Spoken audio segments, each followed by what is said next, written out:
مکہ والوں کے سامنے تھی کہ حضور اکرم صلی اللہ علیہ وسلم کا کوئی استاد نہیں۔ اب معلم وہ ہوتا ہے جو خود جانتا ہو، علم رکھتا ہو۔ حضور اکرم صلی اللہ علیہ وسلم کا ایک لقب امی ہے۔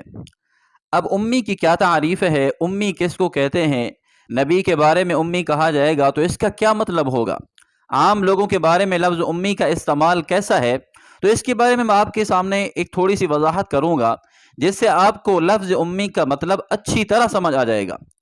سب سے پہلے یہ بات سمجھیں کہ آپ صلی اللہ علیہ وسلم کو خود اللہ تعالی نے امی کے ساتھ پکارا ہے، اور یہ لقب اللہ تعالی نے خود آپ کو دیا ہے، اور یہ حضور اکرم صلی اللہ علیہ وسلم کا کمال ہے، حضور کی شان ہے امی ہونا، کہ حضور اکرم صلی اللہ علیہ وسلم امی ہیں۔ اللہ نے قرآن مجید کے اندر حضور کو لفظ امی کے ساتھ یاد فرمایا۔ وہ مسلمان ایسے ہیں جو ایسے رسول کی اتباع کرتے ہیں، وہ ایسا رسول اور نبی ہے جو امی ہے۔ اور دوسرے مقام پر اللہ تعالی نے خود مومنین کو، ایمان والوں کو ترغیب دی ہے، فآمنوا باللہ ورسولہ النبی الأمی، کہ اللہ کے اوپر ایمان لے آؤ اور نبی امی، رسول امی پر ایمان لے آؤ۔ اور خود آپ صلی اللہ علیہ وسلم نے ایک درود شریف سکھلایا ہے امت کو کہ جمعہ کے دن عصر کے بعد مسلمان پڑھتے ہیں، اس کے فضائل ہیں، یہ الگ مسئلہ ہے، الگ ٹاپک ہے، لیکن اس میں آپ صلی اللہ علیہ وسلم نے خود اپنے آپ کو امی کے لفظ سے پکارا ہے، یاد کیا ہے۔ وہ کیا ہے؟ اللہم صلی علی محمد النبی الامی وعلی آلہ وسلم تسلیما۔ اب اس کے بعد یہ سمجھنا چاہیے کہ حضور اکرم صلی اللہ علیہ وسلم امی ہیں، حضور نے خود فرمایا، اللہ تعالی نے لقب دیا ہے، اور مسلمانوں کو، ایمان والوں کو رسول امی کے اتباع کا حکم دیا ہے۔ اور حضور اکرم صلی اللہ علیہ وسلم کی بہت سی احادیث کے اندر حضور اکرم صلی اللہ علیہ وسلم نے اپنا نام امی یاد فرمایا ہے۔ تو اس لیے امی کا جو لفظی معنی ہے وہ ہے بن پڑھا، جو کسی سے پڑھا ہوا نہ ہو۔ اب امت کے بارے میں جب ہم لفظ امی کا استعمال کریں گے، اس کا استعمال ہوگا کہ ان پڑھ، یعنی کہ جس کا کوئی استاد نہ ہو، جو بندہ کسی سے پڑھا ہوا نہ ہو۔ لیکن ان پڑھ اور بن پڑھا حضور اکرم صلی اللہ علیہ وسلم کے متعلق کہنا بے ادبی ہے، اور یہ کافی مقام پر آپ لوگوں نے دیکھا ہوگا، یہ سڑکیں ہوتی ہیں، اس پر حضور اکرم صلی اللہ علیہ وسلم کے نام لگے ہوتے ہیں، تو وہاں پر لفظ امی کا معنی اکثر طور پر ان پڑھ لکھا جاتا ہے۔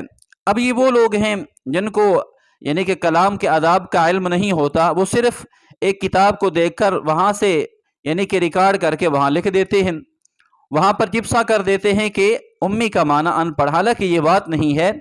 حضور اکرم صلی اللہ علیہ وسلم کے بارے میں لفظ امی کا جب استعمال ہوگا تو یہ ہوگا کہ حضور اکرم صلی اللہ علیہ وسلم نے دنیا میں کسی سے نہ کچھ پڑھا ہے اور نہ کچھ سیکھا ہے، اس کا یہ مطلب ہے۔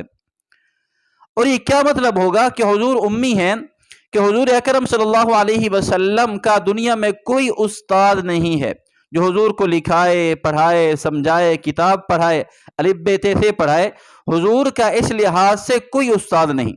تو پھر دوسرا مطلب کیا ہوگا کہ حضور اکرم صلی اللہ علیہ وسلم نے خود فرمایا، انما بعثت معلما، کہ میں استاد بنا کر ساری امت کے پاس بھیجا گیا ہوں۔ اب ایک رسول اور نبی جو کسی سے پڑھا لکھا نہیں ہے تو وہ کیسے استاد ہو سکتا ہے؟ تو اس کا آسان معنی یہ سمجھیں کہ امی اس کو کہتے ہیں، اس نبی کا نام امی ہے جو دنیا میں کسی سے پڑھا لکھا نہ ہو، اس کو پڑھانے والا، سمجھانے والا براہ راست اللہ ہو۔ کیا مطلب کہ حضور اکرم صلی اللہ علیہ وسلم براہ راست اللہ کے شاگرد ہیں، دنیا میں حضور کو پڑھانے والا اور کوئی نہیں ہے، حضور اللہ کے شاگرد ہیں۔ یہاں تک کہ یہ بات بھی سمجھیں کہ جبرائیل امین علیہ السلام بھی حضور کے استاد نہیں ہیں، بلکہ حضور اکرم صلی اللہ علیہ وسلم کے براہ راست استاد تو اللہ ہیں، جبرائیل درمیان میں واسطہ ہیں۔ تو اس لحاظ سے یہ بات واضح ہو گئی کہ نبی امی کا مطلب یہ ہے کہ جو براہ راست اللہ کا شاگرد ہو، اللہ نے اس کو سکھلایا ہو، پڑھایا ہو۔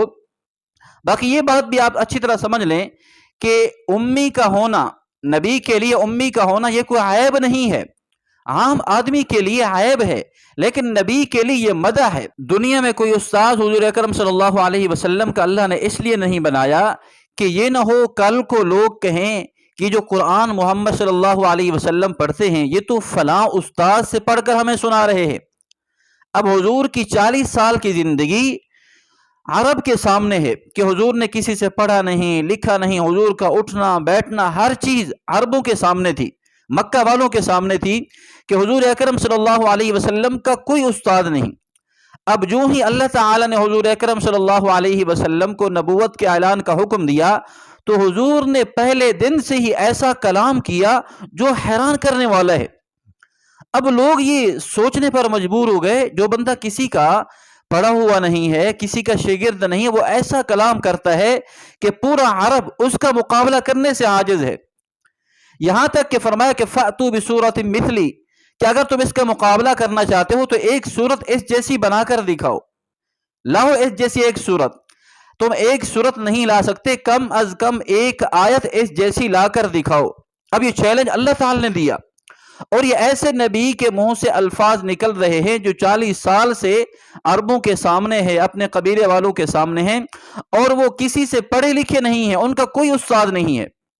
تو یہ حضور اکرم صلی اللہ علیہ وسلم کی صداقت کی دلیل ہے امی ہونا، کہ ایسا نبی ایسا کلام کرے جو کسی کی سوچ سے بھی باہر ہو، دنیاوی کلام اس کے مشابہ نہ ہو، وہ وحی ہو۔ تو اس لیے حضور اکرم صلی اللہ علیہ وسلم کو اللہ نے امی بنایا، تو اللہ نے حضور کو وہ تمام علوم بذریعہ وحی عطا فرما دیے جو ساری کائنات کے علوم کو محیط ہوں۔ اس لیے تو حضور اکرم صلی اللہ علیہ وسلم نے فرمایا کہ میں ساری کائنات والوں کے لیے معلم بنا کر بھیجا گیا ہوں۔ اب معلم وہ ہوتا ہے جو خود جانتا ہو، علم رکھتا ہو، اگر اس کے پاس خود علم نہ ہو وہ استاد کیسے بنے گا؟ تو اس لیے حضور اکرم صلی اللہ علیہ وسلم ساری امت کے معلم اور استاذ ہیں۔ اللہ نے حضور اکرم صلی اللہ علیہ وسلم کی تربیت کی، خود حضور کو سکھلایا پڑھایا، اور حضور نے ساری امت کو سکھلایا۔ اور پھر اس کے بعد امی ہونا حضور اکرم صلی اللہ علیہ وسلم کا یہ قرآن کی صداقت کی بھی علامت ہے۔ جو ایک نبی دنیا میں کوئی اس کا استاذ نہیں ہے تو وہ ایسا کلام لا رہا ہے جس کی مثال ہی نہیں ہے۔ تو اس لیے حضور اکرم صلی اللہ علیہ وسلم جب کلام کرتے تھے تو لوگ حیران ہوتے تھے، یار یہ عجیب بات ہے، جو نبی امی ہے، جو کسی سے پڑھا لکھا نہیں ہے، ایسا کلام کرتا ہے جس کی مثال دنیا میں نہیں ملتی۔ تو یہ حضور اکرم صلی اللہ علیہ وسلم کا امی ہونا حضور کی صداقت کی بھی علامت ہے، اور قرآن کی صداقت کی بھی علامت ہے۔ اللہ نے فرمایا کہ ایسا کلام نبی آپ کو سناتے ہیں، تم اس جیسی ایک صورت لا کر دکھاؤ، ایک آیت لا کر دکھاؤ۔ تو اس لیے اللہ تعالیٰ نے اس قرآن کے سامنے ساری کائنات کے لوگوں کو جھکا دیا کہ اس جیسا کلام دنیا میں کوئی موجود نہیں ہے۔